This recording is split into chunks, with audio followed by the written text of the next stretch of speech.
Hello everyone! Hello. Welcome to the overview video of 2024. Damn, another year gone and went already. I played a ton of games this year.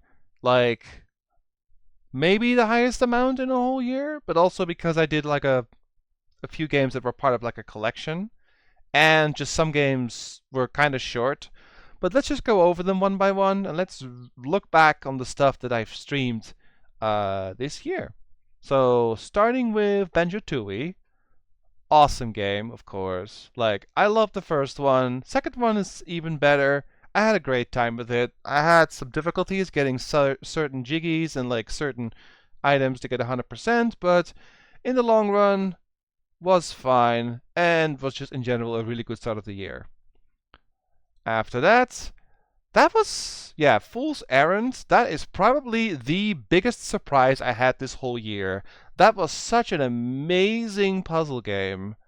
If you haven't seen the playthrough of it, I would recommend actually not watching it. I would recommend getting a DOS emulator if you don't have it already.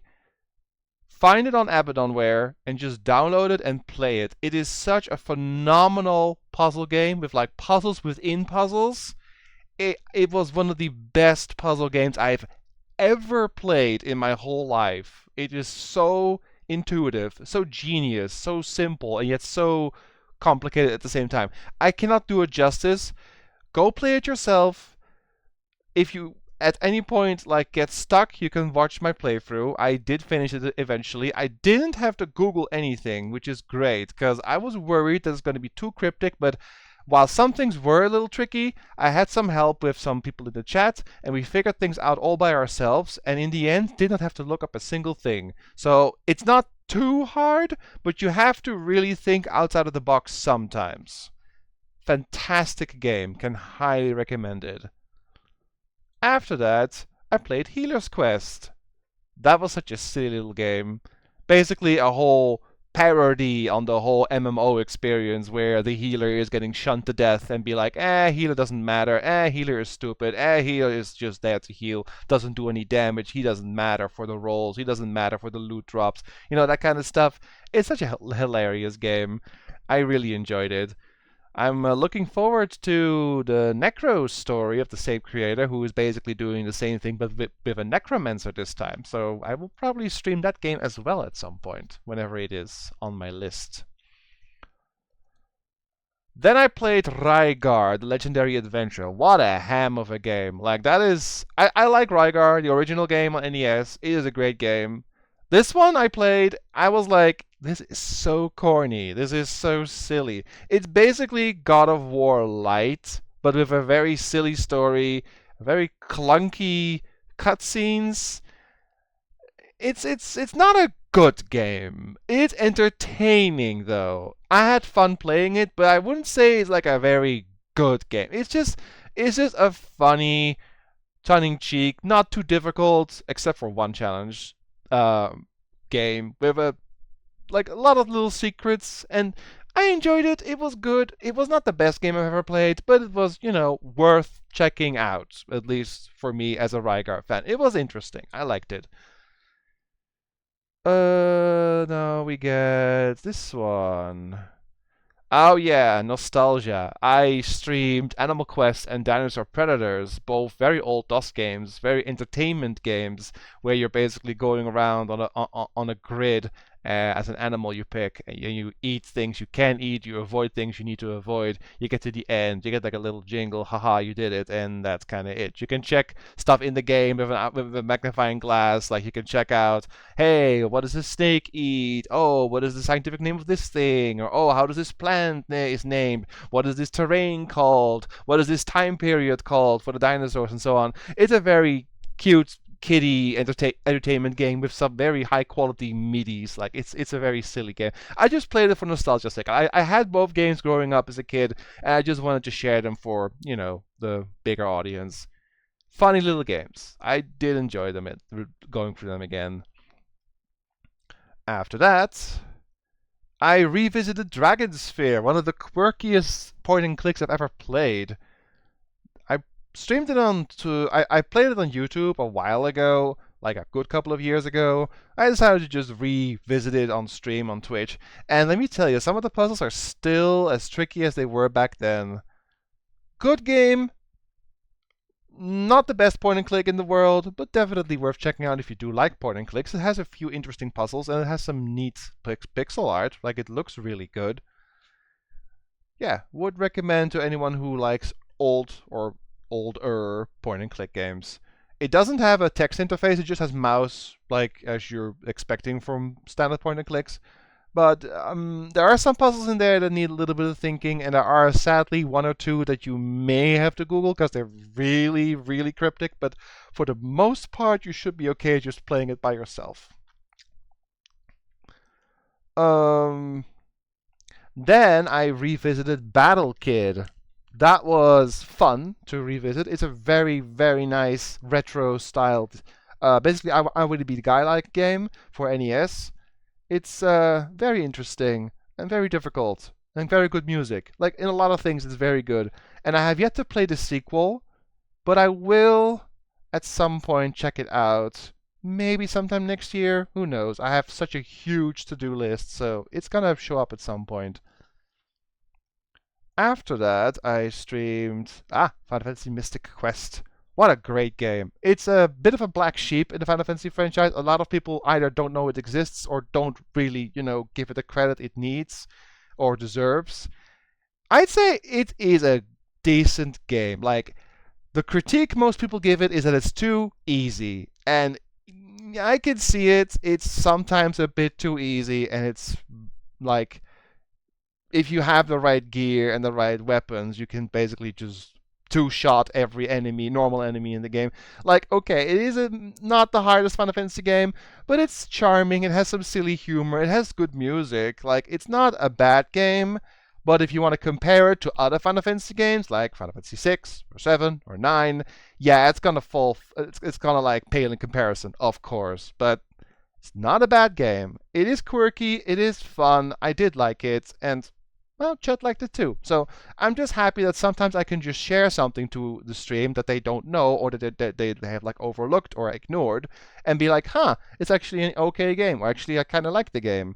Like, I had one person coming into the chat who was like, oh my god, this is my favorite game ever. I was like, okay, that's nice to see people like that in my chat. And you get like discussions with them, and you could just go relive the game again with them in there.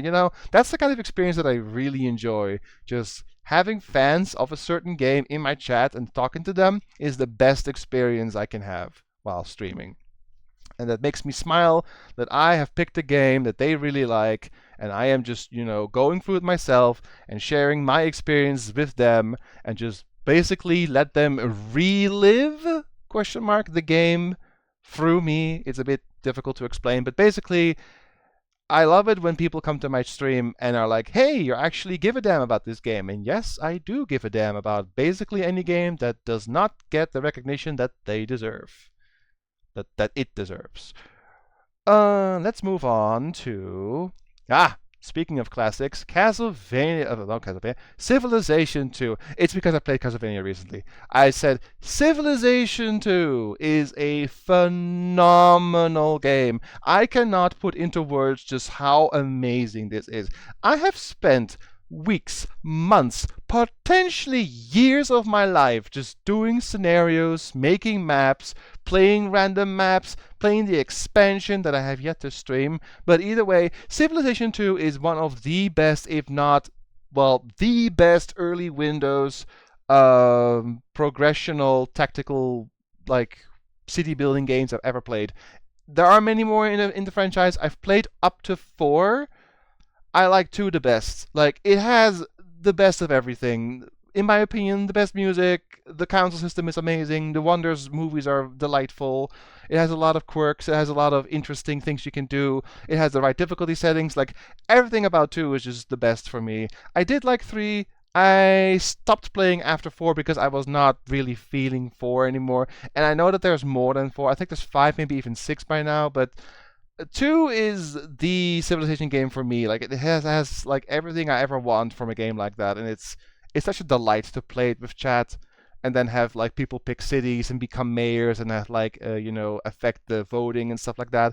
It's a crazy and very fun experience to play with chat. So if you ever catch me playing this again, feel free to hop into my chat and become a mayor and then build a city, and then we're gonna decide the fate of the world together. It's a great time. After that one, Star Fox Adventures. Another game that was a bit of a black sheep. I was basically in a mood to drag the black sheep out of the mud and show them to the world that, like, hey, these are actually, good or at least decent games. And in my opinion, Star Fox Adventures gets a lot of hate for the wrong reasons. Yes, it has a furry character. So what? Yes, it has a terrible ending. Unfortunate, yes. But does it break the game? No, not for me. It has good music. It has great graphics that still hold up to this day. It's a GameCube game and it looks phenomenal. It has humor. It has some memorable scenes. It has good, honestly, voice acting for a GameCube game again. It has, well, some interesting parts of it. Like, I like certain dungeon designs. I like certain abilities you get. It's not perfect, of course. It's never gonna be perfect. But, as people call it, Star Fox Zelda rip-off, even though it's not really a rip-off, I think it is fine as it is, and it holds up today. And the hate it's getting, for me at least, is for the wrong reasons. I really enjoyed it. It is one of my, well, not my favorites, but but when it comes to like GameCube games, I would say it scores pretty high on games that I have played and enjoyed. It's a very interesting game for me, and I do enjoy it. And there are a lot of things that I like about it, like especially the music. The music is so soothing. There are some very nice tracks in there that I can just listen to while trying to fall asleep, or just when I'm trying to work on something. I just have like the OST in the background. Like, there's some very relaxing tunes in that soundtrack. Delightful game. After that, I streamed Cuphead, which was, a fantastic experience. I really, really, really enjoyed it. And I actually basically did everything I could in the game, like completing the main game, the DLC, defeating all the bosses on Expert, doing all the optional challenges like the King's Gauntlet and the Pacifist runs, and the Devil and the Angel challenge, upgrading the Relic. I think I did pretty much everything. What a fantastic game. If you have not played this yet, and if you do like very hard platform boss rush type of games, please play it. It's actually on sale right now because of the winter sale. But regardless, if it's not on sale or not, do consider purchasing it if you have never played it before. It is a fantastic game with like amazing graphics, and just in general, like, a lot of heart was put into this one. You can clearly tell. After Cuphead, oh yeah, I hit the 200 game mark. This year I got to 200 different games ever streamed together on YouTube plus Twitch. And I celebrated with a little bit of Smash Bros. Ultimate. And to also test out my Elgato for any Switch games recordings, and it went okay. So I'm probably gonna, add some Switch games to my library of stuff to stream at some point. But I can't believe it, man. 200 games. That's a crazy number. I started my YouTube career on 2006. So it's now 2024. That's 18 years ago. Wait, no, I can't do math. Well, it's 18 years ago. Okay, I can do math. It's 18 years since I started streaming on YouTube, or rather, recording for YouTube. 200 games. That is like 10 games a year, plus probably early on I did like a few more a year, but basically on average like 10 a year, although you can already see this is more than 10. But still, can't believe it, man. 200 games, that is a crazy number, but here we are. And I'm not going to stop anytime soon. I'm just going to go onwards to 300, I guess. And that will probably happen in a good couple of years, but not worried about that. For now, though, very, very happy to get this milestone out of the way and to realize that I have been around for nearly 2 decades on the recording YouTube Twitch scene. I may celebrate it big time in 2 years. Who knows? Who knows? Afterwards, oh yeah, the the other Fable game, not the Fable series RPG game that you're familiar with from Xbox. No, no, no, no. This is a really awkward point and click game. I forgot who made it actually, but it is a very quirky, weirdly designed, awkward, puzzly point and click.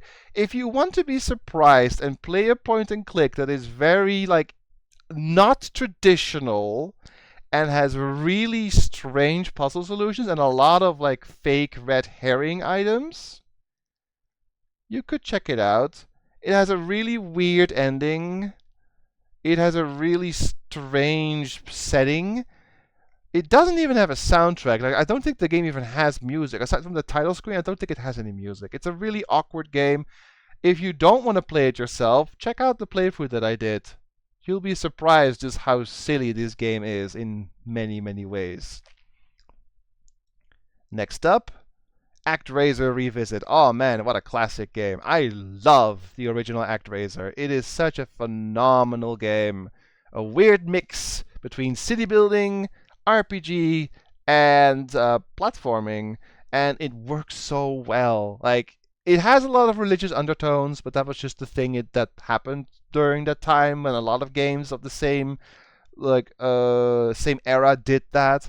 And also NX made a lot of religious undertoned games, but if you can look past that, it is a really good game with like great music, interesting mechanics, good boss fights, just the right difficulty, and in general just a really unique mix of all the genres together. Like, you build a city, you level up by building it, which goes into your character, which you can go into stages to kill monsters to make another building. Like, it's a very weird mix of genres, and it works so well. Disclaimer, I have played ActRaiser Renaissance, the remake that was released not too long ago. It's not bad, but I think the original is better. If I ever stream Renaissance, I can go into detail why I think the original is better, but for now I'll say I did like Renaissance, but I did not like it more than the original. Let's move on with Golden Axe Warrior. Now, that was a surprise of a game. I was not expecting anything from it, and that is basically Sega's answer to Zelda, which has a lot of similarities with Zelda, like the same dungeon idea where you have to like an overworld where you go and fight dungeons, find an item in the dungeon to advance and get heart upgrades and magic upgrades. Like, it's basically Link to the Past, but it's Sega, and it's a good game. It had a few cryptic puzzles. It had a lot of where the hell do I go kind of moments. It was hard to find certain places, but in the grand scheme of things, I did enjoy it quite a bit. And I will say that I think the game could use a bit more recognition and could perhaps use a bit more attention from, people who like Sega games or people who like Mega Drive. I think it's Mega Drive games. It's an interesting quirk, interesting, silly game where a lot of the things in it are either you know exactly what you're doing or you're helplessly wandering around trying to find that one dungeon to progress. Like, that just sadly is a thing. I would recommend either drawing your own map or keeping a notepad like I did for point of interest, because you are going to forget certain things or you are going to miss out on certain, places that you should look later when you have the right item. So it's a bit of a search sometimes, but I will say it's a good game. I did enjoy it. After that, a revisit to Lost Eden.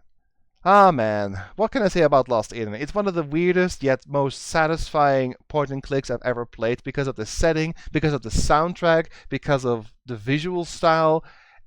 It reminds me of like, this game may have come out for the CDI, I think, but it reminds me of like a good CDI game where like The FMVs, like the little videos that are playing, are not bad quality. The voice acting is actually good. The art style, or like the art style in general, is so nice.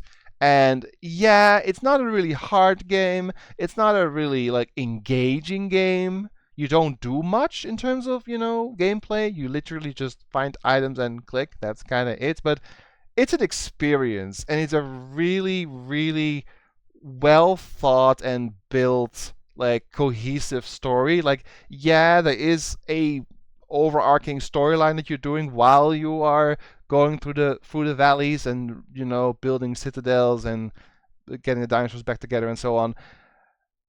It is a good story. It is a bit clunky near the end, but overall, I think it's a really well-made game with, like I said, a phenomenal soundtrack. It's like the best thing of the whole game, and I would recommend checking it out if you do like point and clicks, or if you like, I guess, what's the correct term for something that has like 3D videos but is mostly 2D?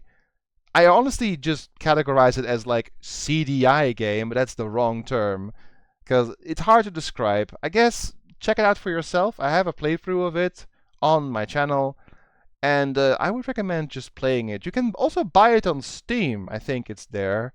Someone said it on stream that it's there, so that's nice. Yeah, great game. Next up, I went through all 3 Lolo games. 1, 2, and 3 on stream. First game, simple. Second game starts to get a bit difficult. Third game, oh my god, so hard. And I spent a long time on the part 3 puzzles near the end. But it didn't take me like crazy long. I think it took me like 5 streams in total to beat game 3.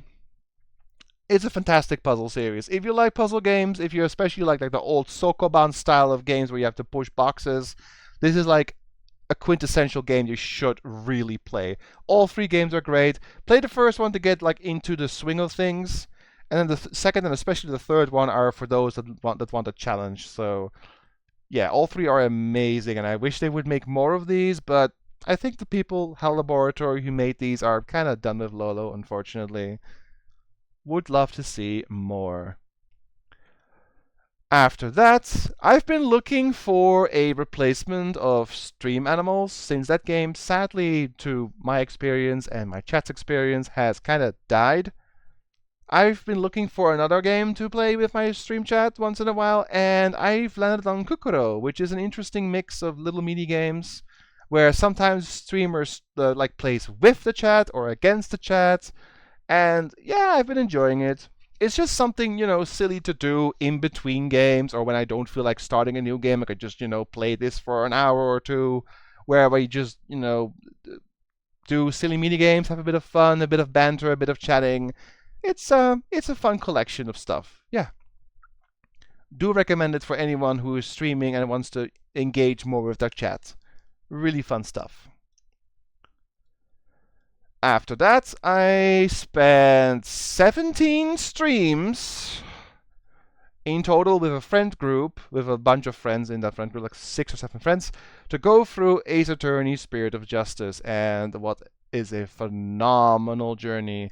We've been streaming every single Phoenix Wright game together, and now we have finally done this one, and I was a bit emotional at the end, basically because, well, it's done now. The main series is complete. We enjoyed it all immensely. I will stream the Great Detective Chronicles 1 and 2 at some point, so we're not quite done yet with the Ace Attorney franchise. And I wish they would bring Ace Attorney versus Layton to any platform so I could stream that too, because I cannot stream the 3DS version. I have it right there in my collection of games, but I'm unable to stream it because I do not have a modified 3DS or hardware to record it. So I really hope, please bring it to the Switch. Please bring it to Switch 2 or whatever it is. Even Steam, like, I don't care, anywhere. So we can stream that game too, because that's actually a very, very interesting game that I would love to stream. But yeah, either way, very, very awesome game. Obviously, if you like visual novels, if you like courtroom drama games, which are not that many, this is obviously a very nice game. Would recommend playing the other ones first, though, to get into the story. Otherwise, this one would make a little bit less sense.